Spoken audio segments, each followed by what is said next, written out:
custódia, o juiz pode revogar a prisão em flagrante ou pode convertê-la também em prisão preventiva ou temporária. Eu queria saber a sua avaliação, primeiro, Caio, sobre a votação no STF e sobre essa análise de hoje pela Câmara. Os deputados, eles estão pressionados pelas ações do STF e da Procuradoria-Geral da República?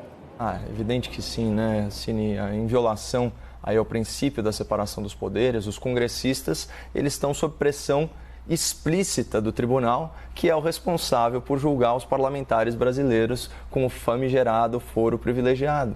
Então, por um lado, os deputados eles desejam sim manter a sua imunidade parlamentar e o seu direito à opinião intocados, como prevê a Constituição Federal. Por outro, eles temem retaliação. Retaliação de quem? De um tribunal cada vez mais arbitrário, cada vez mais autoritário, que invade a competência e cerceia direitos dos demais poderes da República. Mas pouco importa o resultado de ontem na Corte, essa unanimidade, ou de hoje no Parlamento. Porque, como ensina a Margaret Thatcher, premier britânica, uma maioria não consegue tornar certo o que é errado. Então, conchavos políticos são o que tem de menos relevante aqui. O importante é que o espectador, o cidadão, o brasileiro, que ele entenda a dimensão dos absurdos praticados pela nossa mais alta corte. Eu digo alta aqui no sentido de mais distante da realidade terrena.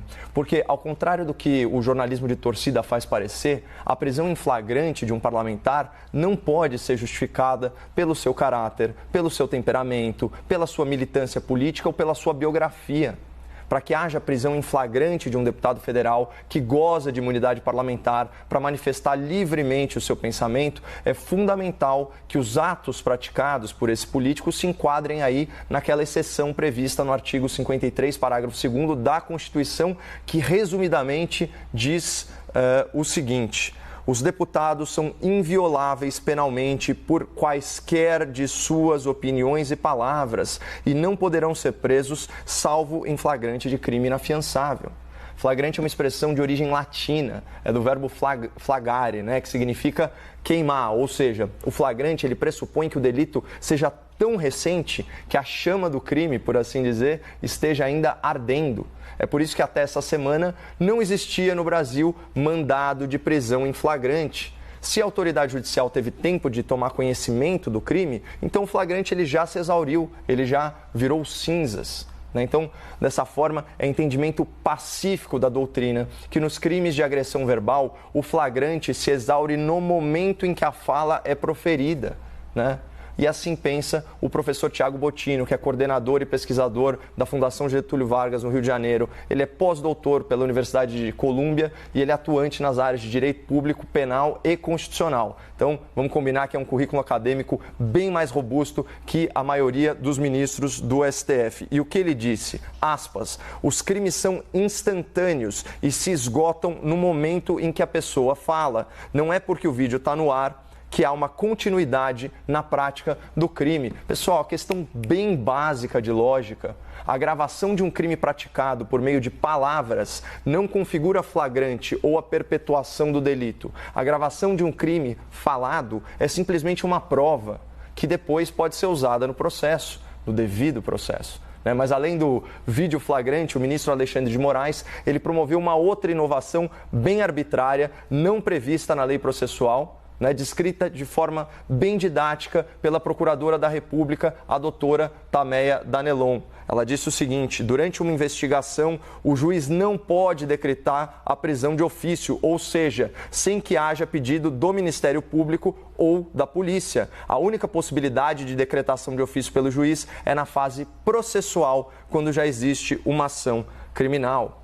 Então, vamos lembrar que esse inédito mandado de prisão em flagrante, ele foi expedido no âmbito do inquérito das fake news, que é uma investigação inconstitucional, sem objeto nem prazo definidos, que, aliás, vai completar 2 anos mês que vem, e que foi instaurada com base numa interpretação impossível, absurda, do artigo 43 do Regimento Interno do STF. E detalhe, a Procuradoria-Geral da República mandou arquivar o inquérito, tamanha a sua ilegalidade. Contudo, talvez por esse mesmo motivo, essa flagrante ilegalidade, ele permanece como instrumento de censura, como instrumento de perseguição política a serviço do nosso maior tribunal. Mas voltando aí às cinzas da Constituição, né, que foi queimada no plenário do STF nessa quarta-feira de cinzas.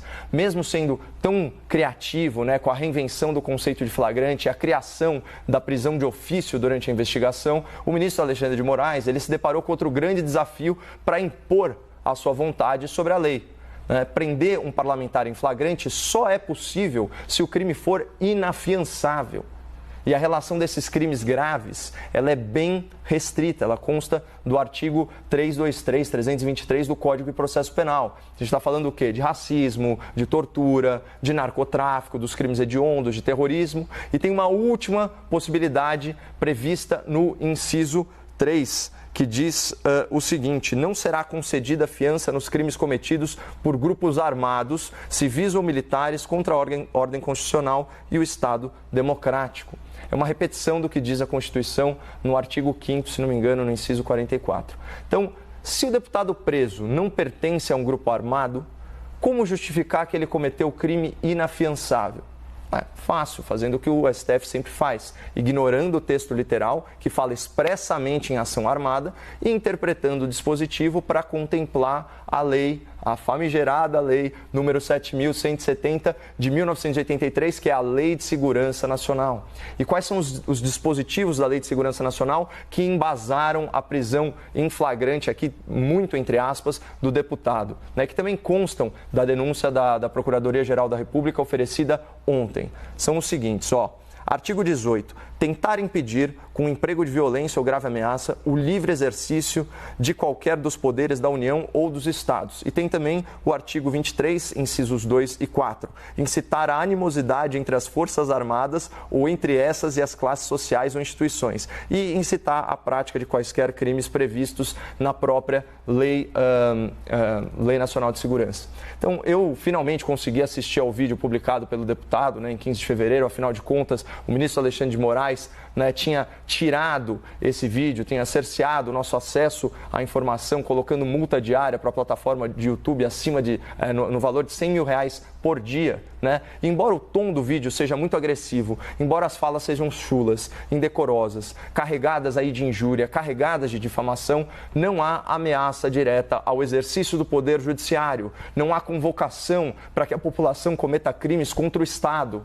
E não há conclamação para que as Forças Armadas intercedam no Supremo e vice-versa. Só umas provocações e umas bravatas de uma pessoa que não detém qualquer poder real, qualquer poder institucional, além do seu mandato parlamentar. Portanto, só recapitulando, né, para que fique bem claro, esse inquérito é inconstitucional. Ele promove a censura e a perseguição política. E a sua ilegalidade é tão patente que a PGR solicitou o seu arquivamento. A prisão que foi realizada desrespeita o devido processo legal, porque o ministro nunca poderia decretá-la na fase de investigação sem ser provocado pela polícia ou pelo Ministério Público. E, além disso, por ter sido motivado por palavras proferidas por um deputado, a prisão viola a garantia constitucional de imunidade parlamentar e, ainda que o direito de opinião fosse relativizado, ainda que ele seja relativizado, não se caracterizou o flagrante e os crimes praticados no vídeo são todos passíveis de fiança. Então, finalmente, a Lei de Segurança Nacional, que a gente estava tratando, não se aplica ao conteúdo do vídeo publicado, bastando os tipos previstos no Código Penal. Porque se houve crime, os delitos não foram praticados contra o regime democrático, mas sim contra os membros do Poder Judiciário, o que é muito, mas muito diferente. Essa é a realidade jurídica. O resto é interpretação, é narrativa, é torcida. E eu repito aqui, eu não concordo com essa ventilação de acusações sem provas. Eu nunca utilizei de injúria, de difamação nas minhas críticas. Eu não tenho nenhuma afinidade pessoal com esse deputado federal em específico, mas aqui o que a gente está discutindo não é o caráter do parlamentar, não é a biografia dele, nem as suas ideias. O que está em discussão é a correta aplicação da lei e das regras de prisão neste caso, né? Sem falar aí na falta de respeito à Constituição, ao Instituto da Imunidade Parlamentar e, claro, ao princípio da separação dos poderes. É disso que se trata, não de um julgamento moral sobre esse deputado. Eletrônica. Eu quero saber qual a sua avaliação sobre essa proposta complementar da PGR e se seria uma forma de livrar o deputado da prisão sem que o STF fosse contrariado. Nossa, você percebe, Evandro, o próprio enunciado da pergunta que você me dirigiu né, já mostra que a preocupação dessa turma não é com a justiça, mas é com a acomodação, né, de interesses pessoais e corporativos do Supremo Tribunal. É evidente. Olha o que está normalizado aqui no nosso debate público. A gente está especulando sobre, aspas, a PGR contrariar os ministros do STF, quando a única preocupação legítima deveria ser não contrariar a Constituição, a lei, né, que por inspiração da data de ontem se tornou cinzas, como eu já citei. Né, o tal mandado de prisão em flagrante é ilegal, a prisão de ofício é ilegal, a manutenção da prisão é ilegal e qualquer outra forma de cerceamento da liberdade desse parlamentar, especialmente em decorrência das suas opiniões, é ilegal.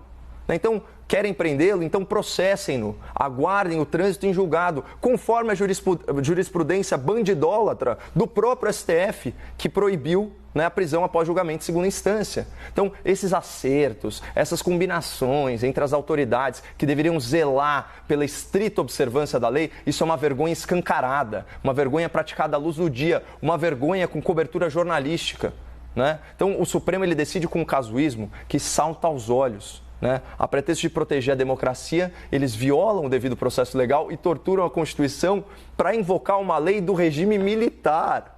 Né? Essa é uma lei que eles consideram autoritária, que eles consideram anacrônica. E é como bem observou numa entrevista recente, o grande jurista e professor, doutor Modesto Carvalhosa. Ele disse o seguinte: é uma ironia dizer que o deputado atentou contra o regime democrático utilizando uma lei da ditadura. E olha só, eu não tinha observado isso, mas foi uma boa observação do professor. O Alexandre de Moraes estava tão envergonhado no seu despacho que ele não disse o nome da lei. É Lei de Segurança Nacional, para sua vergonha, ministro. E vejam qual que era a opinião da esquerda. Eu separei aqui da advocacia milionária e da elite judiciária sobre o uso dessa lei nas palavras do então vice-presidente da OAB de São Paulo, doutor Ricardo Santos Filho. Ele disse o seguinte em artigo: promulgada nos estertores do regime militar, como se for uma tentativa de continuidade do aparelho repressivo, a Lei de Segurança Nacional parecia esquecida, mas agora dá sinais de ser um esporo jurídico latente à espera das condições propícias para recobrar a sua malignidade, a sua perversidade, a sua maldade. E ele continua, artigo de 2019, a simples menção da possibilidade de reavivar a lei para enquadrar adversários políticos demonstra a imperdoável vacilação do universo jurídico e democrático em deixá-la vigente. Bom, o título desse artigo sobre a Lei de Segurança Nacional, para quem se interessar, é O Último Bastião do Entulho Autoritário. Portanto, até outro dia, as elites engravatadas do direito abominavam a Lei de Segurança Nacional, mas esse entendimento muda subitamente, drasticamente, quando eles enxergam a possibilidade de enquadrar os seus adversários políticos, especialmente os apoiadores do presidente da República. Né? E já que a gente está nessa pegada aí de escancarar a hipocrisia alheia, eu vou citar aqui o trecho de uma fala de terceiro que está circulando na internet. Diz o seguinte: tem que fechar o Supremo Tribunal Federal. Nós temos que evitar que gente como Roberto Barroso tenha o poder de ditar os rumos do processo eleitoral, da escolha popular e da democracia brasileira. Estou falando entre aspas, hein, pessoal? Não quero nenhum mandado de prisão em flagrante contra mim. Essa fala antidemocrática, pelos padrões do STF, foi proferida por um ex-parlamentar do Partido dos Trabalhadores, né?